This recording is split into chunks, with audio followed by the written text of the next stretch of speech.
Crimes of Clearwell Castle, a 1920s mystery. Lord Edgington Investigates, Book 7. By Benedict Brown.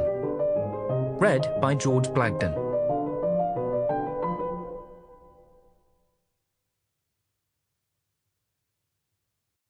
Prologue.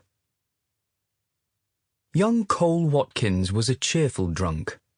Everyone in Clearwell knew him, and come the weekend, if he wasn't in the street, drinking a tankard of cider and singing an old folk song, you could be sure to find him at the bar of the Wyndham Arms, drinking a tankard of cider and singing an old folk song.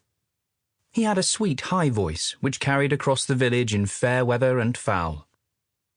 "Come, landlord, fill a flowing bowl until it does run over. Tonight we all will merry, merry be. Tomorrow we'll get sober."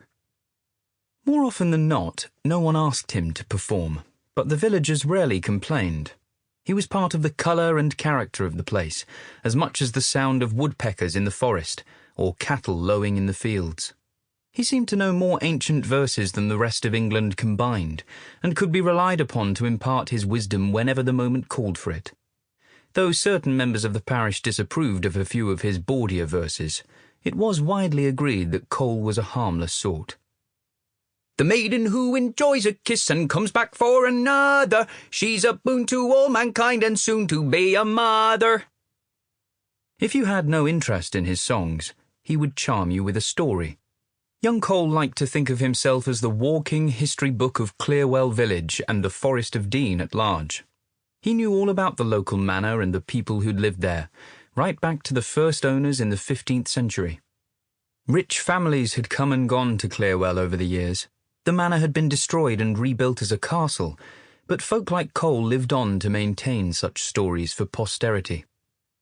"As it happens," he would happily explain, if you were so generous as to buy him a pint of his favourite scrumpy, "my great-grandmother was the daughter of the second son of Michael Wyndham, the Earl of Dunraven.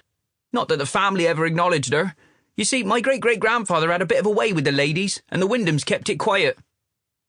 And then he'd go back to his song. "But he who drinks just what he likes and getteth half seas over will live until he die perhaps and then lie down in clover."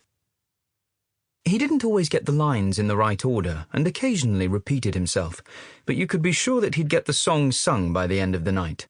And what nights they were when the pub was full of locals and the whole place would sing along with him. At times like that, Florence the land... Sample complete. Ready to continue?